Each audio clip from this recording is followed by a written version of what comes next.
എല്ലാവർക്കും എൻ്റെ പുതിയ വീഡിയോയിലേക്ക് സ്വാഗതം. ഇന്ന് ഉമ്മയെയും കൂട്ടിയൊരു കന്യാകുമാരി യാത്രയുടെ വിവരണമാണ്. രാത്രി 1:45 ഒറ്റപ്പാലത്ത് നിന്നും ട്രെയിൻ കയറി രാവിലെ 12 മണിയോടുകൂടി ഞങ്ങൾ കന്യാകുമാരിയിലെത്തി. റെയിൽവേ സ്റ്റേഷനിൽ ഇറങ്ങിയപ്പോൾ തന്നെ കുറേ ടാക്സിക്കാരുണ്ടായിരുന്നു. അവർ നമുക്ക് വേണ്ട സ്റ്റേ ചെയ്യാനുള്ള റൂമുകൾ കാണിച്ചു തരാനും എല്ലാ സഹായങ്ങളും അവർ എല്ലാവർക്കും ചെയ്തു തരുന്നുണ്ടായിരുന്നു. ഞങ്ങൾക്കും ഒരു ടാക്സിക്കാരൻ എല്ലാ സൗകര്യങ്ങളും ചെയ്തു തന്നു. അങ്ങനെ റൂമെല്ലാം കണ്ട് ഞങ്ങൾ ആ റൂം സെലക്ട് ചെയ്തു. അതിനുശേഷം ലഗേജെല്ലാം അവിടെ വെച്ചു ഭക്ഷണം കഴിക്കാനായി ഞങ്ങൾ പുറത്തു പോയി. ഭക്ഷണം കഴിഞ്ഞപ്പോൾ ഞങ്ങൾ നോക്കുമ്പോൾ കാണുന്നത് വലിയ ഒരു ക്യൂ ആണ് ഞങ്ങൾ കണ്ടത്. അപ്പോൾ ഞങ്ങൾ എന്താണ് ഇങ്ങനെ ക്യൂ നിൽക്കണമെന്ന് ഞങ്ങൾക്ക് ശരിക്കും പറഞ്ഞാൽ അറിയില്ലായിരുന്നു. അപ്പോൾ കന്യാകുമാരി പണ്ടെന്നോ പോയൊരു ഓർമ്മയാണ് ചോദിച്ചപ്പോൾ അവർ പറഞ്ഞത് ഈ ക്യൂ വിവേകാനന്ദ പാറയിലേക്ക് ബോട്ടിന് പോകാനുള്ളതിൻ്റെ ക്യൂ ആണെന്ന്.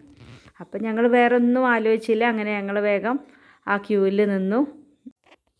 ഈ ക്യൂവിനെ പറ്റി ഞങ്ങളുടെ കൂടെ ക്യൂവിലുണ്ടായിരുന്ന ഒരാൾ പറയുകയുണ്ടായി. എന്താണെന്ന് വെച്ചാൽ അയാൾ ഇതിന് മുന്നേ ഒരു പ്രാവശ്യം വിവേകാനന്ദ പാറയിൽ പോകാൻ വേണ്ടി വന്നതാണ്.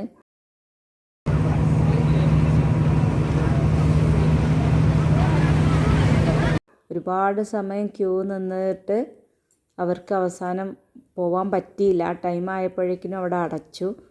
അത്രയും വലിയ ക്യൂ ആണ് അവിടെ ഉണ്ടാവാറ്.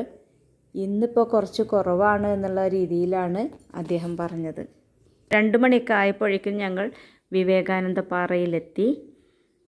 കരയിൽ നിന്നും കുറച്ച് ദൂരം മാത്രം അകലമുള്ള ഒരു പാറകൾ കൂടി നിന്നിട്ടുള്ള ഒരു ദ്വീപിലാണ് ഈ ഒരു സ്മാരകം ഉള്ളത്. അവിടേക്ക് ബോട്ട് മാർഗം മാത്രമാണ് നമുക്ക് പോകാൻ കഴിയുന്നത്. സ്വാമി വിവേകാനന്ദൻ്റെ ഓർമ്മയ്ക്കായി നിർമ്മിച്ച ഒരു സ്മാരകമാണ് ഈ ഒരു വിവേകാനന്ദ റോക്ക്. അവിടെ വിവേകാനന്ദൻ പണ്ട് ധ്യാനിച്ച ഒരു ദ്വീപായിരുന്നു. ആ ദ്വീപിലാണ് ഇപ്പോൾ ഒരു സ്മാരകം ഉണ്ടാക്കിയിട്ട് വിവേകാനന്ദ സ്മാരകമായിട്ട് നിലകൊള്ളുന്നത്.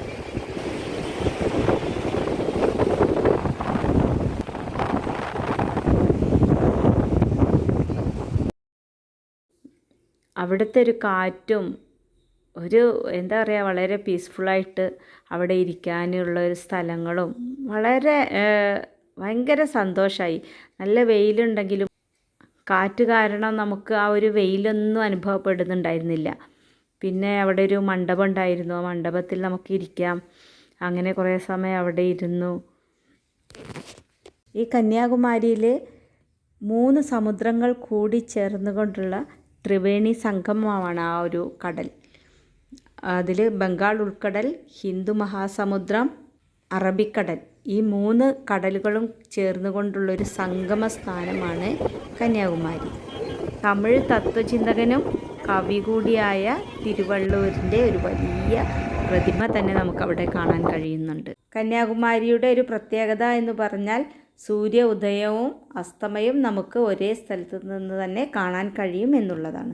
ഒരു 5 മണി വരെയൊക്കെ നമ്മൾ അവിടെ ചെലവഴിച്ചതിന് ശേഷം നമ്മൾ തിരിച്ച് ബോട്ടിൽ മടങ്ങി വന്നു.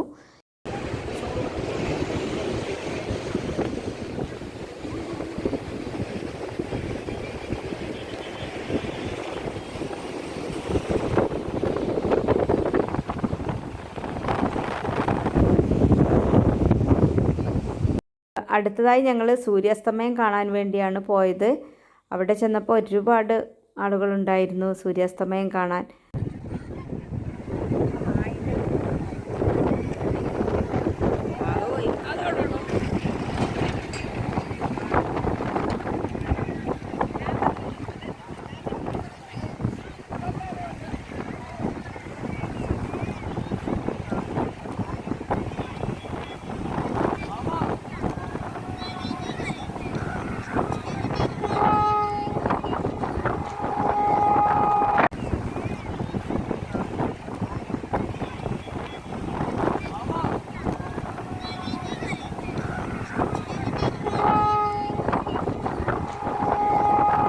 അവിടെ വരെ പോയി ആ ഒരു ഇത് കാണുന്നത് ഒരു ഭയങ്കര ഒരു സന്തോഷം. കടലും കടൽ തിരമാലകളും എല്ലാം ആയിട്ട് നമുക്കൊരു വളരെ സന്തോഷമായി. നമുക്ക് വളരെ അധികം ഇഷ്ടപ്പെട്ടു.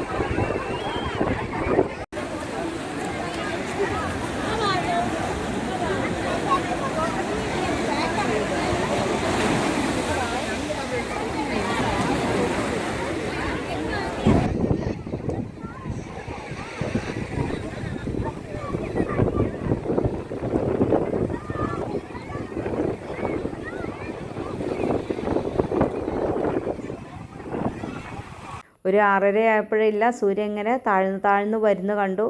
ഏകദേശം സൂര്യാസ്തമയത്തിന് ഒരു 10 മിനിറ്റ് മുമ്പേ പിന്നെ സൂര്യനെ കാണാതായി. അതായത് അപ്പോഴേക്കും മഴമേഘങ്ങൾ വന്ന് ആ ഒരു സൂര്യനെ മറച്ചു. നമുക്ക് അവിടെ നിന്ന് അത്ര സൂര്യാസ്തമയം ലാസ്റ്റ് വരെ കാണാൻ നമുക്ക് കഴിഞ്ഞില്ല. സൂര്യാസ്തമയമൊക്കെ കഴിഞ്ഞതിന് ശേഷം ഞങ്ങൾ തിരിച്ച് ആ ഒരു സ്ഥലത്തേക്ക് തന്നെ എത്തി. അവിടെ അടുത്താണ് മഹാത്മാഗാന്ധിയുടെ ചാരങ്ങൾ താൽക്കാലികമായി അവിടെ സൂക്ഷിച്ചിരുന്നതിൻ്റെ സ്മരണയ്ക്കാണ് ഇങ്ങനെയൊരു ഗാന്ധി സ്മാരകം അവിടെ ഉണ്ടാക്കിയിട്ടുള്ളത്. അവിടെ രാത്രി ഭയങ്കര രസമായിരുന്നു. അധികം പേരും അവിടെ തന്നെ ഉണ്ടായിരുന്നു. ആ ഭാഗത്ത് കടലിൻ്റെ സൗണ്ടും കേട്ട് രാത്രിയുടെ വിവേകാനന്ദ പാറയിലെ ലൈറ്റുകളെല്ലാം കണ്ട് ഈ കരയിൽ നമ്മളെല്ലാവരും അവിടെ ഇരുന്നു. കുറേ സമയം, ഒരു 10 മണി വരെയൊക്കെ ഞങ്ങൾ അവിടെ തന്നെ ഇരുന്ന് അതിന് ശേഷമാണ് ഞങ്ങൾ റൂമിലേക്ക് പോയത്. പിന്നീട് രാവിലെ 5:45 ഉദയസമയം. സൂര്യോദയം കാണാൻ വേണ്ടി ഞങ്ങൾ രാവിലെ 5:30 തന്നെ അവിടുന്ന് റൂമിൽ നിന്ന് പുറത്തിറങ്ങി. വിവേകാനന്ദ പാറയൊക്കെ കാണുന്ന ആ ഒരു ഭാഗത്ത് തന്നെയായിരുന്നു നമ്മളുടെ റൂം ഉണ്ടായിരുന്നത്. അപ്പോൾ വളരെ അടുത്തായതുകൊണ്ട് നമുക്ക് പെട്ടെന്ന് തന്നെ പോകാൻ കഴിഞ്ഞു. 5:45 ഉദിക്കുന്ന സൂര്യനെ നമുക്ക് കാണാൻ കഴിഞ്ഞില്ല. കുറേ സമയം കഴിഞ്ഞപ്പോൾ സൂര്യൻ ഏകദേശം ഒരു കുറച്ച് ദൂരം എത്തിയതിന് ശേഷമാണ് നമുക്ക് വിസിബിളായിട്ട് ഉണ്ടായിരുന്നത് സൂര്യൻ. അങ്ങനെ എല്ലാവരും കണ്ടു തിരിച്ചു പോന്നു.